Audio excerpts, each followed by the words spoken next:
The last video in the chapter on race and ethnicity covers the topic of immigration. Before we can understand what immigration means, it's important to understand the concept migration. So when people migrate, they are moving.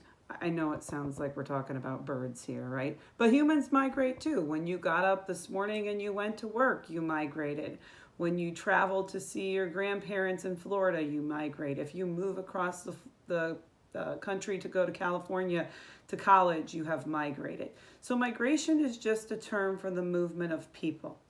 And there are different types of migration. Usually when we talk about migration in the context of modern discussions, we are talking about international migration, migration between different countries. So in terms of international migration, we often use two different terms. We talk about immigration with an I and immigration with an E. They sound the same. But when you are an immigrant with an I, you are coming into a place. When you are an immigrant with an E, you are leaving or exiting a place. That's how I remember those terminologies. With an I means into, with an E means you're exiting. So in the United States, we have a long history of migration. And this migration has traditionally existed in three waves. Some people think we may be entering a fourth wave that has yet to be determined. But the three major waves of immigration have occurred in three different time periods. And those time periods start from 1619, when the first Europeans are coming here, when they're bringing with them enslaved African people. And that period of migration lasts all the way from that time, the 1600s, to the 1870s. Keep in mind, many of those immigrants are voluntary migrants. A voluntary migrant moves of their own free will. Some of them, as in people who of African descent who were enslaved, were involuntary migrants, right? People who are being forced to move. Refugees would also be involuntary migrants. But the majority of the immigrants coming here during that time frame were voluntary migrants. And the three countries that gave us the most immigrants into the U.S. in that time frame are Germany, Ireland, and the U.K. This is where most immigrants are coming from. By the way, the U.K. is Britain, just in case anybody didn't get that. Those are the three big groups. So mostly people from Northwestern Europe are coming to the U.S. in this time frame. In the late 1870s, we see a dramatic shift in migration patterns. We start to get stricter with our immigration policies. If you look at this chart that I'm going to show you here, you'll see that originally we had an open door policy, but we started putting restrictions on people who had disabilities, people with mental health issues. Notice the language here. They were called idiots or lunatics, very derogatory language. And in particular, we started targeting Asian immigrants. Asian immigrants were stereotyped as the yellow peril and were strongly targeted with anti-immigration policies. The most famous one being the Chinese Exclusion Act, which happens in 1882 during this time frame.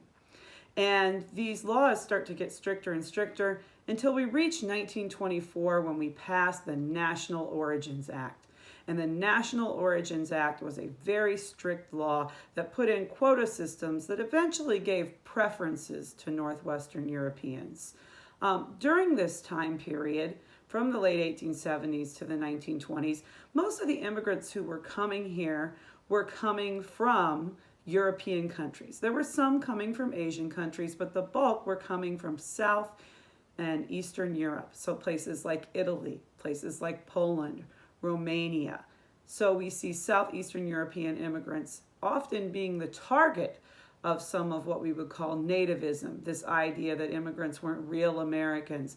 Many of them were targeted because of their religion. They were Catholic or they were Jewish, or their ethnicity, what nationality they were from. Although I would argue that no group was targeted more strongly than Asian immigrants, in particular Chinese immigrants, who have the distinction of actually being the only nationality that we specifically banned from the country, and that lasted all the way until 1940s. The last period of migration starts in 1965. Now, if you notice, there's a gap in the chart, right? There's a gap because there weren't a lot of immigrants coming here from 1924 to 1965. When the National Origins Act was enacted, it allowed a lot more people from Northwestern Europe to come here. It put quotas that restricted people from other countries from coming here in large numbers. The idea was that they wanted to keep the ethnic makeup of the country stable. So they wanted to give those preferences. And 60% of the preferences went to Irish and German immigrants alone. But that part of Europe was getting more prosperous. They were economically more stable. They didn't need to migrate to the U.S. for better opportunities. And so what we see from 1924 to 1965 is this huge dip in immigration, and the chart that I have up here will show you how that pattern happened. As soon as we passed the National Origins Act, the number of immigrants coming from Western Europe, coming into the U.S. in general, declined. So when did that change? Well, that changed in 1965 when we threw out the National Origins Act. We decided we were no longer going to give preferences to European immigrants. And in this case, what we did was we changed the law and gave quotas based on hemisphere. Initially, we gave preferences to highly skilled workers from the East, where we needed shortages. There were demands for things like nurses and other skilled laborers. Over time, we evened out the quotas, but what we start to see is a dramatic shift in where people are coming from. So the 1965 Immigration Act, it allowed more refugees to come in. It allowed for family reunification. So if you had a close family member here, they could sponsor you to come over. And again, it allowed these people in job fields that we really needed. We had shortages of to come here.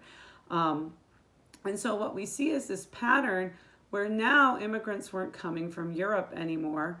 They were coming from places like India, China, Mexico, the Dominican Republic. These are some of the major countries, Vietnam. And so the pattern is that Asian and South and Central American immigrants outnumbered the European immigrants by far. And as that has happened, the racial makeup of the U.S. population has shifted. And so immigration became something that was predominantly from Europe, and now it's predominantly from Asia and Latin America. In the earlier part of this period, the 60s, 70s, 80s into the mid-90s, you see most immigrants coming from Latin America and a good chunk coming from Asia. In more recent years, in the mid to late 2000s, the number of Asian immigrants has ticked up dramatically, and in the last few years, we've actually had more immigrants coming into the U.S. from Asia than coming from some of the Latin American countries. So what we think will happen is that the racial demographics of the population will shift. This is, of course, also why some people who still have these nativist tendencies and believe that we should be a nation of Europeans and European descendants are very upset about this change. And that's why many of them want to roll back immigration, because they don't like that the change in immigration changes the racial demographics of our country and changes some of the cultural demographics or cultural characteristics of our country.